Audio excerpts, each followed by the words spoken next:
What's the word, y'all? It's Devontae's Reaper Training. Don't mind my hair, man. I didn't get a chance to brush. I'm on my lunch break right now.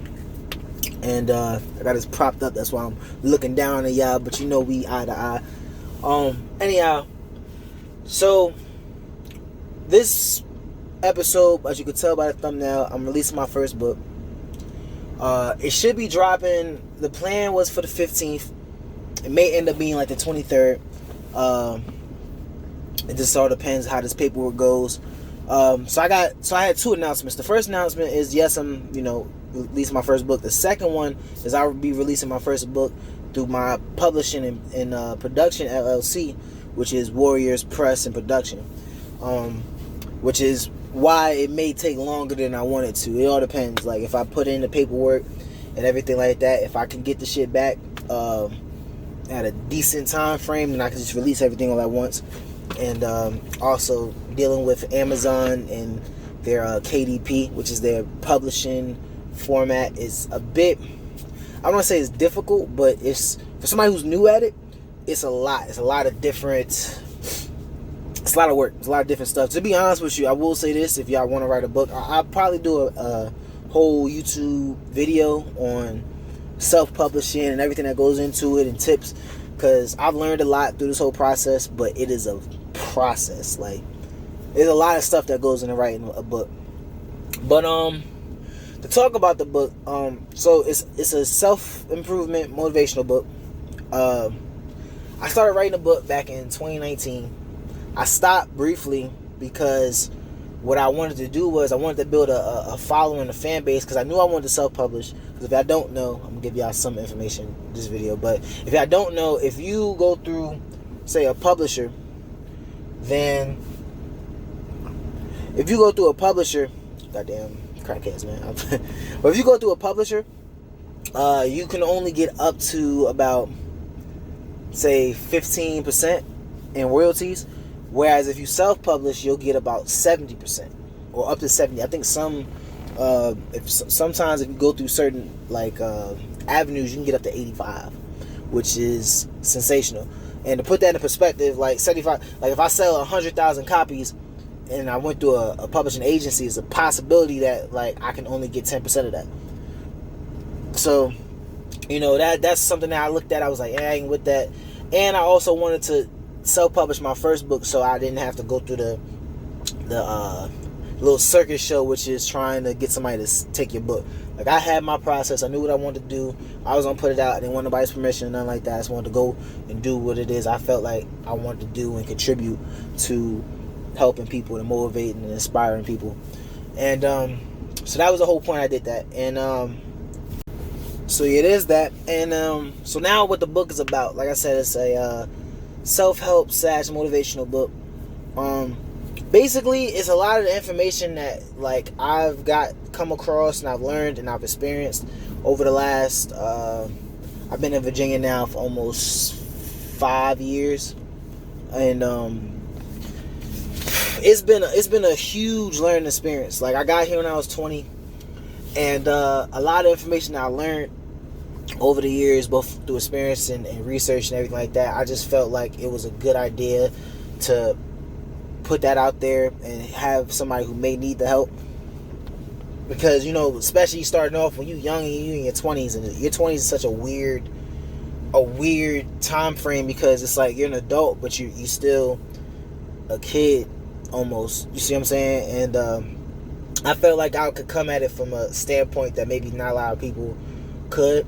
And I had some information that, could help out specifically men. Like, my target audience and people that watch me most are men.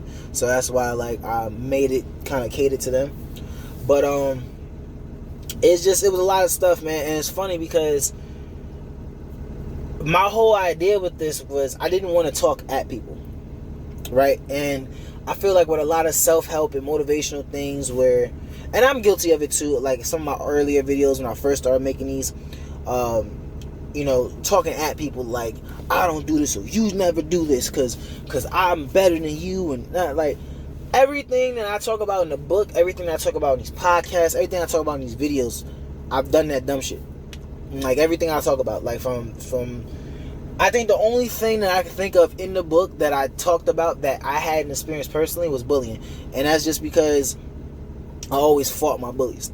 So, and if y'all don't know, the only difference between a victim and a bully, I mean, somebody being someone getting bullied and somebody just having beef is just you fight the bully back if you have beef. That's all it is. And so that being said, you know, everything else was I experienced. So like when I start talk about, like early in the book, one of the things I talk about is getting a trade to have stability in your life.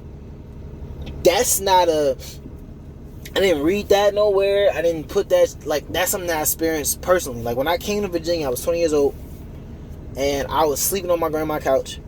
And let me tell you something. Don't get me wrong, and here's the crazy thing. I had a trade. I came out of the Marine Corps as an electrician. I didn't have any experience. So, when I got to VA, bro, I was fucked up. To be told, I got here at the end of 2017, right at the tail end of 2017, and basically almost all of 2018 was a dumpster fire. I'm talking about, bro, I went through so much. Like, I was going through it, bro. And it was a weird time frame because I had came to VA. No one believed in what I was talking about. So, like, in my head, it's like, it's me against the world, and I'm going to figure this out, and I'm coming here because I got these dreams and goals and aspirations, and I'm going to do it. And it was a dumpster fire. And the thing was that I had to stick to my guns because I took the chance of coming out here. Like, I took the chance of restarting, basically. And, you know, I remember, bro, I used to wake up, and this is why I talk about the trade thing. When I got here, I could only get the job that was available to me. I started working at Ruby Tuesday. It's the only option I had. Now, I knew that wasn't going to be where I stayed. I knew that was just the means to the end for what I was doing, but I didn't have any other better options because I needed to set myself up, and I also need something that wasn't going to take too much time away from me chasing my actual goals. So I was stuck with Ruby Tuesday. And man, I remember waking up at about, like, I used to go to school.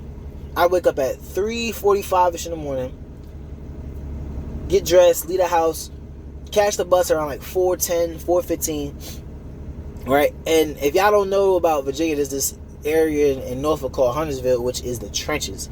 Like, Huntersville is one of the worst areas in Virginia, right? I used to have to catch the bus in front of their hood at 4 in the morning, right? Get on the bus.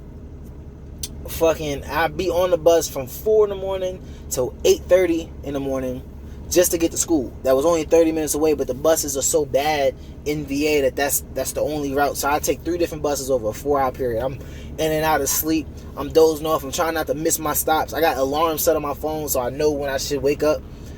And I take my first class, like an hour and a half, 2 hours. Then have to sit at school for 6 hours until my next class, because if I left by the time I got to wherever I was going, I'd have to turn right back around and go back to school, right? So I had to stay there and just find ways to entertain myself. I, do whatever. I just do homework and try to do stuff in the Marine Corps. Oh yeah, and this is all while being a reservist. And if anybody knows about how being a reservist is, bro, it is rough. Like, being a reservist, because you're still doing a lot of military stuff. You're still doing classes. You're still, handling shit. You still got to take time out your day. When you do go to drill, it's 12, 14. Shit, back then, 2018, they used to keep us there. We'd get the drill probably like 4 in the morning, and we wouldn't leave. We wouldn't leave drill until maybe 8, 9 o'clock at night. So so going through all this, bro, I'm exhausted. I'm tired. I'm fucked up. And this is why I talk about, like, these experiences, and this is stuff that I actually experienced to go through. This is why I make these motivational things. And, bro, I remember being on the bus. I just got out of school. It's like 7 o'clock at night. I've been out all day. And I'm like, damn, bro, I'm starving. Let me go to McDonald's and get me like a McChicken or something. I just got to get some food. So before the bus pull up, right, I check my account to see how much I got on me. I got 75, like 60 cents in this fucking account. Boy, do you know how I damn near cried on that fucking bus that night, bro? I'm like, bro, I've been working so hard trying to get this shit to work, and I don't got enough money for a fucking McChicken.